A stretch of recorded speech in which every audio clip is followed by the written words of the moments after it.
आज की इस वीडियो के अंदर हम देखेंगे कि हम एक अपने नेटवर्क के अंदर रिडंडेंसी को कैसे बना बना सकते हैं। यानी कि हमारा नेटवर्क अगर एक तरह से चल रहा है तो विदाउट एनी इंटरप्शन या विदाउट एनी हिंड्रेंस जो है हम अपने यूज़र्स को कैसे बेहतर से बेहतर सर्विसेज प्रोवाइड कर सकते हैं। तो आइए देखते हैं एक एग्जांपल जिसके अंदर हमारे पास एक राउटर है, एक स्विच है और हमारे यूज़र्स हैं जो कि एक स्विच के साथ कनेक्टेड हैं और ये यूज़र्स एक राउटर के साथ हमारे कनेक्टेड हैं जो कि हमें इंटरनेट के साथ जोड़े हुए हैं। तो जैसे ही किसी यूज़र ने हमारे इस लैंड से किसी ISP इंटरनेट पे किसी से भी बात करनी है रिगार्डिंग किसी पैकेट के हवाले से, रिगार्डिंग किसी शेयरिंग के हवाले से कोई भी काम करना है, तो वो क्या करता है, इस अपने मैसेज इस राउटर को पास करता है। ये राउटर आगे फिर इंटरनेट से कनेक्टेड है यानी डिफरेंट राउटर से कनेक्टेड है, वहाँ से फिर इंफॉर्मेशन डेस्टिनेशन से वापस आती है और इसी तरह ये वापस चले जाती है। तो अगर ये जो लिंक है हमारा जो हमारे ISP से हमें जोड़ा है, अगर ये किसी भी वजह से फेल हो जाता है यानी ये टर्मिनेट हो जाता है, तो क्या होगा ये कि हमारी जो इंटरनल यूज़र्स हैं वो हमारे यूज़र्स जो हैं वो इंटरनेट की सर्विस से महरूम हो जाएंगे। तो ये चीज़ कहलाती है सिंगल पॉइंट ऑफ फेलियर कि जब भी आप अपने नेटवर्क को बनाते हैं तो कभी भी आप single point of failure network design नहीं करते, यानी आप मल्टीपल ऑप्शंस रखते हैं अपने नेटवर्क के अंदर ताकि आपके जो यूज़र्स हैं उनको कभी भी जो है आपकी सर्विस जो आप उनको प्रोवाइड कर रहे हैं उससे वो महरूम हो सकें। तो इस सिंगल पॉइंट ऑफ फेलियर से बचने के लिए हम क्या करते हैं, फर्स्ट थिंग जो हमारे जहन में आती है वो आती है कि हम अपने इस राउटर के साथ एक यानी ISP से जो हमें एक राउटर जोड़ा, हम एक रिडंडेंट लिंक यानी एक सेपरेट जो है ना राउटर भी लगा लें इसके साथ, ताकि हमें जो है ना रिडंडेंट जो है ना लिंक जो है ना वो ISP के साथ मिल जाए। ठीक है, जस्ट लाइक दिस। यानी हम अब हमारे केस में हमें जो दो नेटवर्क हैं, दो राउटर्स हैं वो इंटरनेट से जोड़े हुए हैं, एक राउटर 1 और एक राउटर 2। तो अगर ये लिंक फेल होता है तो हमारे पास ऑटोमेटिक हमारे पास यानी दूसरा लिंक हमारे पास अवेलेबल है फॉर कम्युनिकेशन पर्पसेस के लिए। तो पहली चीज़ ये जहन में आती है जब हम इस तरह रिडंडेंट लिंक बनाते हैं कि इसमें से कौन सा राउटर है जिसको हम एक्टिव रखें और किसी को स्टैंड बाई रखें। तो सबसे कॉमन जो प्रैक्टिस होती है किसी भी लिंक को एक्टिव या स्टैंड बाय रखने के लिए कि जो भी लिंक आपका एक्सटर्नल सर्विसेज यानी इंटरनेट, अभी हम इंटरनेट की बात कर रहे हैं अगर, तो इंटरनेट से जो आपका लिंक कनेक्टेड है जिसकी बैंडविड्थ सबसे ज़्यादा है, यानी अगर ये लिंक 8 Mbps का है और ये लिंक 5 Mbps का है, तो ये जो 8 Mbps वाला लिंक है इसको आप बाय डिफ़ॉल्ट एक्टिव लिंक रखेंगे और इसको हमेशा स्टैंड बाय रखेंगे ताकि यूज़र्स को जो है बाय डिफ़ॉल्ट अच्छी जो बैंडविड्थ वाला लिंक है वो अवेलेबल हो फॉर कम्युनिकेशन पर्पसेस के लिए। तो ये काम करने के लिए ऑलरेडी वी नो कि अगर हमने किसी भी लिंक को एक्टिव करना हो तो हम क्या करते हैं, इस कमांड में जा CLI राउटर की CLI में जाके उसके एडमिनिस्ट्रेटिव डिस्टेंस को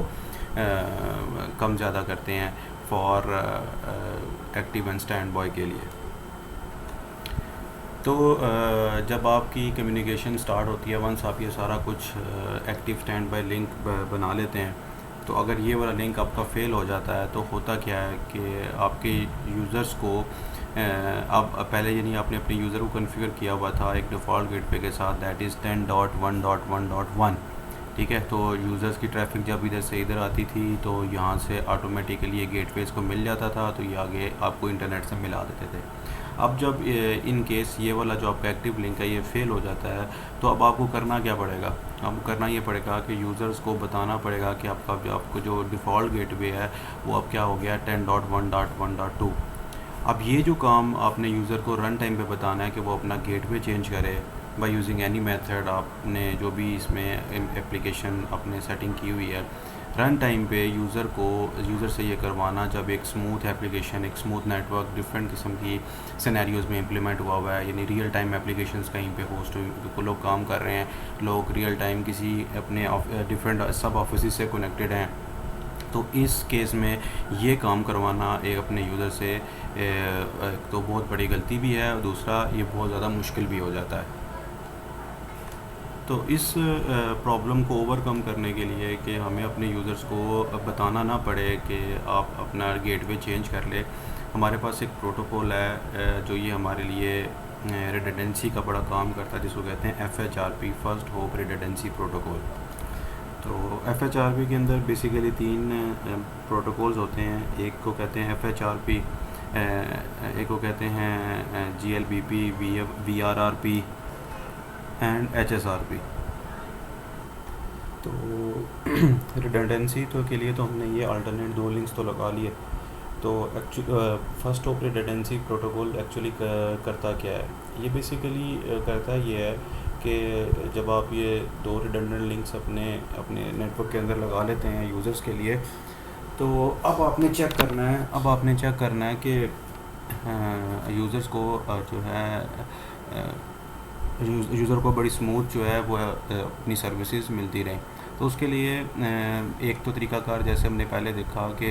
एक लिंक डाउन होता है तो दूसरा लिंक को हम ऑफ करें और यूज़र को कहें जी अपना डिफ़ॉल्ट गेटवे वगैरह चेंज कर लें। तो हमने देखा ये बड़ा मुश्किल काम है और ये हम एक रियल टाइम सिनेरियो के अंदर इन चीज़ों को नहीं कर सकते। तो हम फिर करते क्या है कि हम इन दोनों राउटर्स के ऊपर एक वर्चुअल गेटवे कॉन्फ़िगर कर लेते हैं। ठीक है, जैसे कि यहाँ पे एक शो भी हुआ है कि हमने एक वर्चुअल गेटवे यहाँ पे एक बना लिया 10.1.1.3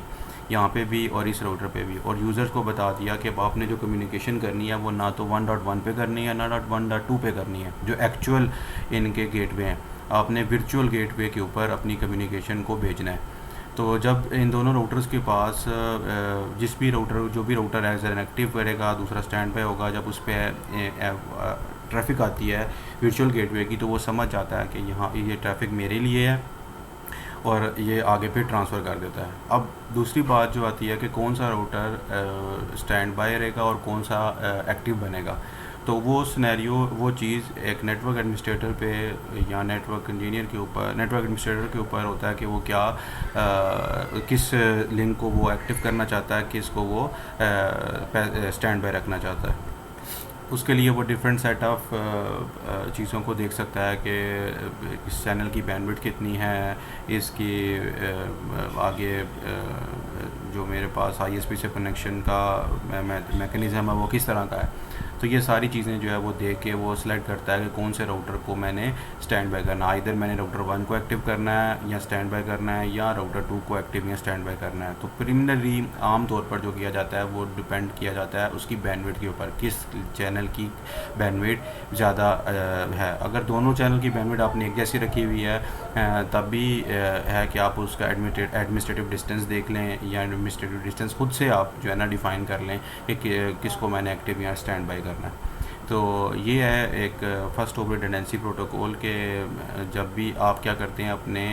राउटर्स के ऊपर एक वर्चुअल गेटवे कॉन्फ़िगर कर लेते हैं और अपने क्लाइंट्स को वो वर्चुअल गेटवे का एड्रेस दे देते हैं। अब क्लाइंट को नहीं पता चलता कि अगर इन केस अगर कोई भी लिंक फेलियर होता है तो वो ऑटोमेटिकली ट्रैफिक दूसरे राउटर पर जाती है, तो राउटर का एक्चुअल गेटवे कॉन्फ़िगर करने की ज़रूरत नहीं पड़ती। इस वर्चुअल गेटवे से ही राउटर ट्रैफिक को आगे फॉरवर्ड कर देता है। तो ये था हमारे पास एक फर्स्ट ऑफ रिडंडेंसी प्रोटोकॉल, जिसके अंदर हम यूज़र को मिनिमम डाउन टाइम देते हुए आप एक एफिशिएंट और एक क्वालिटी ऑफ सर्विस का एक नेटवर्क यानी एक रिडंडेंट नेटवर्क आप बना के एक स्मूथ एप्लीकेशन और स्मूथ सर्विसेज आप अपने यूज़र को दे सकते हैं। इसके अंदर आपने देखा कि शुरू में हमने देखा कि हमारे पास एक प्रॉब्लम थी कि सिंगल पॉइंट ऑफ फेलियर। तो उस सिंगल पॉइंट ऑफ फेलियर से बचने के लिए हमने कहा हमारे पास सबसे पहले जो ऑप्शन जहन में आता है कि हम एक रिडंडेंट लाइन जो है अपनी इंटरनेट से लेके वो भी लगा लें, एक नया राउटर लगा के उसको लगा लें। हमने वो देखा और देखा कि जब हम ये काम करते हैं तो हमारे लिए एक और मुश्किल खड़ी हो जाती है कि अगर एक लिंक हमारा फेल होता है तो दूसरे लिंक को एक्टिव करने के लिए we have to tell our users कि आप इस लिंक को इस गेटवे को चेंज कर लें। तो हमने देखा कि रियल टाइम सिनेरियो के अंदर ये काम करना बहुत मुश्किल होता है। तो इस काम को करने के लिए हमारे पास एक बड़ा अच्छा प्रोटोकॉल में अवेलेबल है जिसको हम कहते हैं फर्स्ट ऑफ रिडंडेंसी प्रोटोकॉल, जिसके अंदर हम एक वर्चुअल गेटवे कॉन्फ़िगर कर लेते हैं दोनों राउटर्स पे और राउटर्स को यूज़र को बता देते हैं कि अब आपने जो ट्रैफिक भेजनी है वो वर्चुअल